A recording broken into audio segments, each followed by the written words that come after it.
Hi, everyone, and welcome back to a new episode of LTC Heroes Live by Experience Care. Today, I am with Valerie Howe, the Executive Director at Inspirit Senior Living. Welcome, Valerie. How are you today? Good. How are you? Good. Super excited to talk to you about today. We're going to cover some great topics. I think these are very important topics for long-term care that we don't hear about every day, like diversity and career paths and all of that good stuff. But before we go into that, I want to start with your long-term care initiation story. So when we met a couple months ago, you told me about it, and I thought it was really fascinating. And I think the rest of our audience deserves to know. So please tell us how you started working in long-term care, how your career evolved over time, and where you are today. Okay.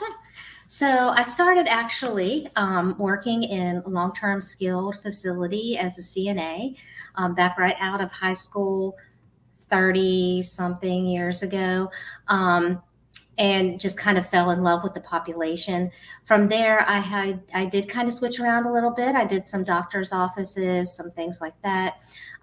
Went back to school, got my LPN, and then started going back working in with the senior industry, doing some assisted living, doing some long-term skilled SNF type work as well. And then from that point, I just, as I continued my education, I continued my kind of climb up through long term care and became the nurse at a facility, did that for a while. I was the marketer at a facility for a while and moved into the executive director role as well. So it gives me a lot of background and experience in different roles within long-term care and within the community, which I think kind of helps shape, the type of leader that I am in the community. For sure, that's very inspiring to hear. Valerie, what are things that you've learned along the way in your career that you think that have shaped you into the leader, the person, the professional you are today, that if you were working for any other industry, you think you wouldn't have learned? Oh gosh, that's kind of easy and kind of hard all at the same time. I think probably the biggest example that I could give is, we do this work because somebody has to do it, and you have to have somebody do it that has passion and caring and understanding, for the population and for the resident families, not just the population that we serve inside the community, but to understand where the families are coming from. And for me, it's kind of always been something that's been important to me, kind of raised that way, if you want to put it that way. But then a real big turning point for me is my grandmother moved into my facility, and she became my memory care resident in my facility. And one day I found myself just talking to my aunt on the phone as the executive director, just having this conversation about this resident that lived in my community. And it dawned on me, wait a second, this resident is my person. And not that I don't treat them all like my family, but this was my grandmother who had been there a lot for me in my life and through a lot of trials and tribulations with me. And now I was not only the executive director that was taking care of her in the facility, but I was also the family member. And what I learned through that experience and how that shaped me, it just took what was already there and created something even stronger. And just that understanding for the family members, that understanding for the resident, what they're going through, what they have to give up. How can we keep them more independent? How can we help them feel like they've not given up all of those things? So learning those things through the process of just being here, doing the job, seeing the people, but then also having this very intimate relationship with what we do has really, really impacted my life. For sure. That's an amazing story. Wow, I had no idea. Wow. I bet that can really put you in kind of a situation where you know what the family is going through, and so you can sympathize, and that's really amazing. In terms of, I know you talked about a little bit that kind of how your career shaped you into the leader that you are today, but if you had to describe your leadership style and who you are as a leader, what would you say? I consider my leadership style as a servant leader. I'm the one that's out there with you. I'm the one that's out there on the floor, giving the shower when you have that resident that just will not let anybody else shower them. Being out there, being active, serving in the dining room, scrubbing the toilets if everybody in your entire housekeeping group has COVID and they're all out at the same time, because that's what happens. Being out there and showing the staff that you're willing to get your hands dirty, you're willing to do the work, and teaching them through that. And that's the kind of leader that I strive every day to be. I want to be visible. I want to be seen. I want to be hands-on. I want to encourage, and I want to shape the lives of the people that work for us too. We have a lot of young people, and they need to be taught through example. And they need to see that no matter what your role is in this industry, we are all ultimately, our same goal is to take care of the residents, whatever that means, no matter what your title is, no matter how old you are, all of that's out the window. So I really try to be out there, try to help my staff and just be a part of what we're doing every day. And not only is it a leadership style, but it's a reward for me. Because I get rewarded through that too. I can go home at night and lay my head down and be like, yeah, I did something good today. I had a good day. I helped somebody. And that's what it's all about. And that's kind of what it shapes it. It shapes that leadership style. For sure. And that is something very also specific to this industry. I feel like leaders in this industry really feel that need to be present and be on site. And that's wonderful. It really reflects how caring the industry is in general. So I think it's really, really inspiring. So in terms of Inspirit Senior Living, tell us a little bit about you guys, what you do, where you are located, and of course, how you started working there. Okay, so I have been with Inspirit for about a year. I came to be with them. My husband took a job in another city in the state of South Carolina, and I was fortunate enough to end up here. Inspirit Senior Living is a smaller company of 19 facilities, all on Southeast Tennessee, Florida, Ohio, Pennsylvania, South Carolina. They have a very small management group at the top, which makes it a very intimate and special type of organization. Everyone, I can pick up a phone and call the CEO, president today if I wanted to. Right now, I have them on speed dial, and that's very important. One of the things that they really strive, and that's been really important to me, is the diversity and wanting the acceptance and the inclusion and all of those things that go along with trying to bring groups of people together and live in harmony and work in harmony. And that is something that is really at the top of what drives them, in addition to all the things that all the rest of us do. All assisted living groups, we're all out there. We want to provide the best care. We want, to provide the best environment. We want to have the best activities. We want all of those things for the quality of the life of the people that we care for. But this goes deeper with Inspirit. And that's just a really cool, very unique thing that I haven't seen other places. And I feel very blessed to be a part of that organization. Yeah. And I remember when we met, you told me that you've never worked in such a diverse team before, that it was the first time you worked in such a team that was so, because the diversity is not only residents and family members, it's also in the staff. Oh, absolutely. Absolutely. I have the most diverse, dynamic management team possible, I think. And I have, Vinny, who is, the Italian typical dude guy from up north that's the maintenance director that, is kind of the life of the party, good fun type of guy. I've got my dietary director is a preacher. My assistant executive director, she also does the business office. She's a special needs mom. And so there's special considerations that have to go into place for her needs to be able to care for her daughter in the way that she needs to. My activities director is a gay Black man that is very proud, very open, about who he is, and very secure in himself. And that is a wonderful thing. Marketing director who has been in the industry for a really long time, has a lot of experience, really gets it, really knows it.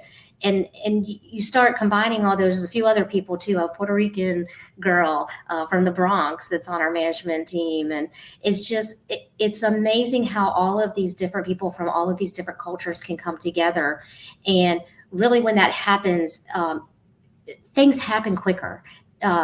Decisions happen, conversations happen, and really for the population that we serve everywhere, it's a mix, of all these different people. So you've got to have this mix at the top that is kind of trying to make everything work in order to carry that culture all the way through the community.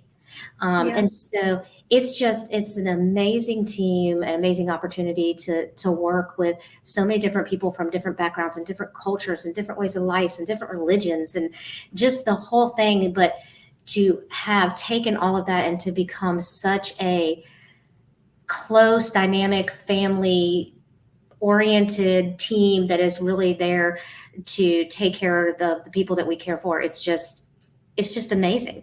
And the further that we go, the more time that passes, we're finding that the residents that come into the communities and the family members that come into the communities are becoming more and more diverse as well. So, I have African-American residents. I have a gentleman that's from Puerto Rico. I have a lady that's Ukrainian. So, we've got all of that. And so African-Americans, whites, it doesn't matter anymore. And having this amazing management team and even my care staff team and my kitchen team and having all of these diverse people come together to be able to take care of a group of diverse people, it only makes sense, and so it's a very exciting and kind of different time. And to be able to kind of grow with the world is kind of what we're doing. Yeah. It's awesome. And I bet the environment must be different too, right? When you have such a diverse team with diverse residents and family members, I bet everything is different. Like, how do you operate that? How do you go about kind of planning activities and dining? It's really just all about acceptance, and it's all about looking at the uniqueness of the people that we care for and the people that work for us, and just growing off of that uniqueness, taking what they have to offer and utilizing it and letting it mean something. People just want to be loved in general. And so, loving them for who they are, for their uniqueness, for their past, for what they've experienced, for what their cultural backgrounds bring us, just appreciating them for all of those things. That's really all it takes. And you know what? It honestly just all falls in line. Yeah, for sure. Falls in line. That's awesome. That's beautiful. And do you have any actionable tips for a facility that's going maybe through some diversity issues in terms of like they would like to, improve that diversity subject inside of their community? Do you have any tips on how they could execute that? I think the biggest thing is just being open-minded when somebody comes in, whether that's an employee or a resident or a family member, and just keeping your mind open, embracing their uniqueness, understanding where they're coming from, try to put yourself in their shoes, so to speak, and just learn everything that you can learn from them and appreciate them. And it really will just come together. It feels like sometimes things like that aren't going to work. We want to be with like-minded people. We want to be with people that are like us, that grew up like us. That's just a human desire. But once you get a taste of what it's like to be in such a diverse and unique environment where you've got all of these people mixing and creating something beautiful, you won't want to go back. For sure. That's beautiful. So moving on into our next topic, I remember when we met, you were very openly an advocate for kind of burnout signs and finding ways to help your staff not go into these like burnout stages and kind of identify the signs beforehand, right? So tell us a little bit about what you do for that. How do you identify those signs? How do you see it, and what do you do afterwards once you've seen it?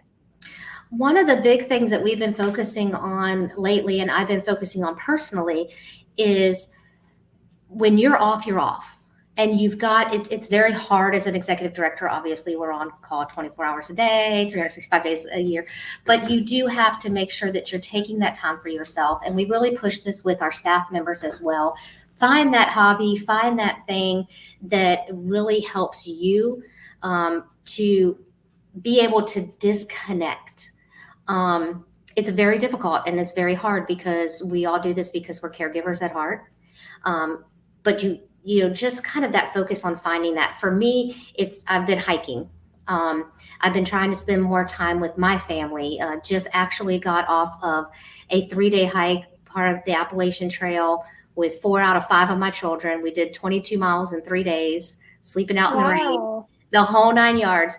And even though I had contact with my community most of the time, I did get text messages. I was able to, you know, I checked my email because that's what we do. It still was an opportunity for me to reconnect with my family and for me to prevent the burnout of constantly being in the community. And I came back refreshed, and I came back feeling good and with new ideas and fresh ideas about what we could do because I had all this time to spend in a different environment. And so we really work with our staff members on that. You might want to pick up all these extra shifts, but you don't have to.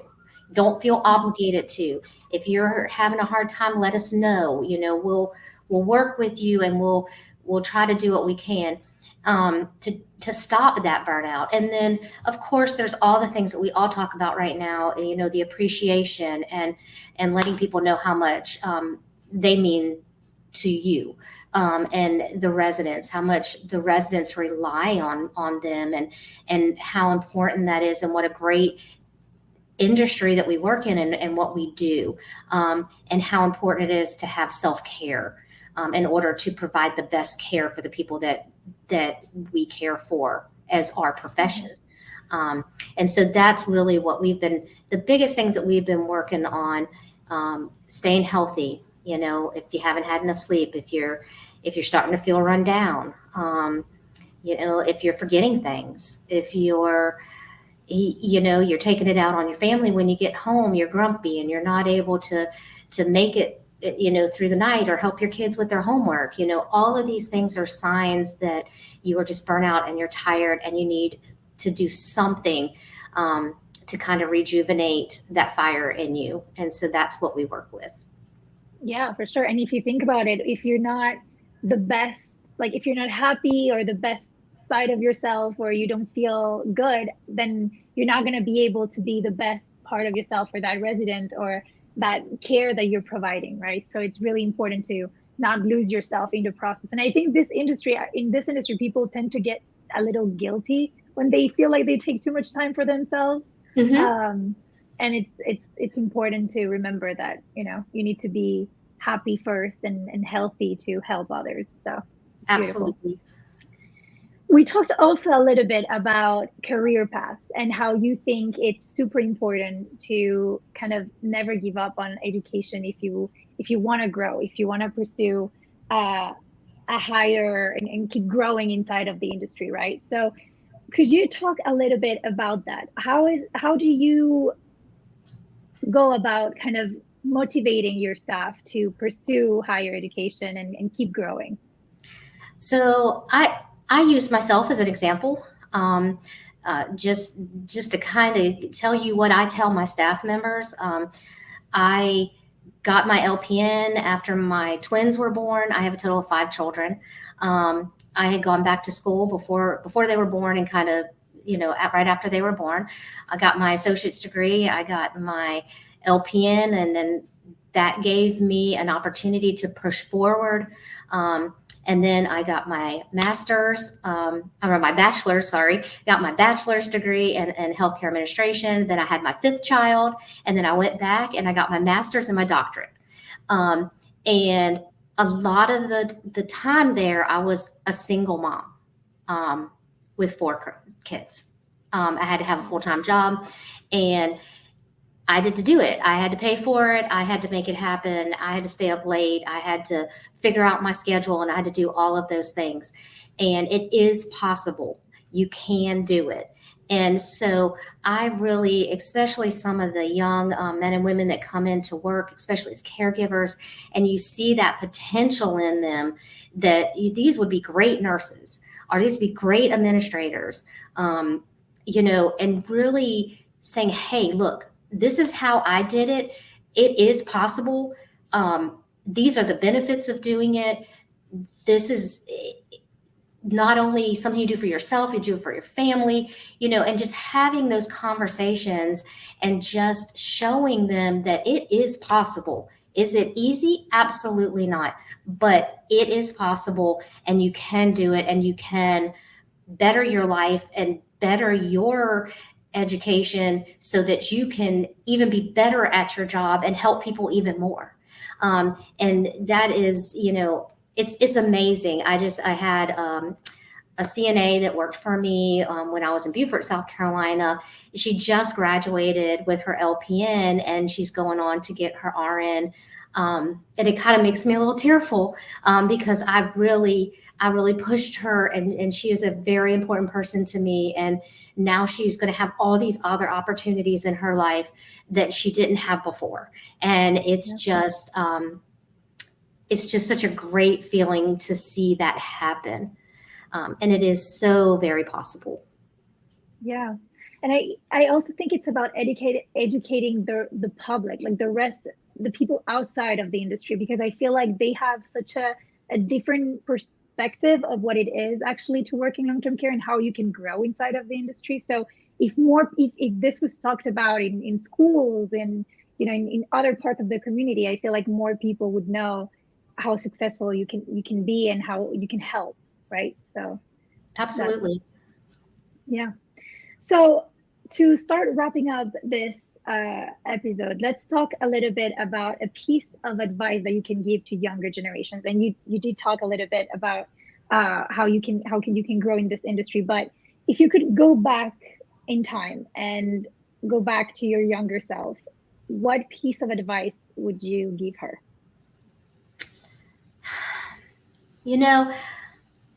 I don't know. It's kind of a hard question because I feel like everything that I've done has turned me into the person that I am. So every piece of what you've been through is important. So I think just going back and telling myself, like, hang in there. This is part of your growth process. This is part of your learning experience. This is going to shape you and make you into the person that you are going to become for the long term. So hang in there, keep pushing, keep trying. And sometimes when you fail and you fall down, you got to get back up because you will get there, but it's not always easy. And I think just if I could go back and say something to myself, I would just say, hang on. It's going to be a wild, crazy ride, but it's going to be amazing. And in the end, you are going to have such a story of who you are and where you came from and where you got to and how all of that looked and the people that you're going to take care of. And it's just, there's so much amazement to it, but you just got to hang in there and just keep pushing forward. That's beautiful. I love that we ended on that positive and beautiful note there. Thank you so much, Valerie, for joining us today. No problem. Thank you. Yeah, no problem. So for everyone else watching, keep in tune for the next episode, and we'll see you later.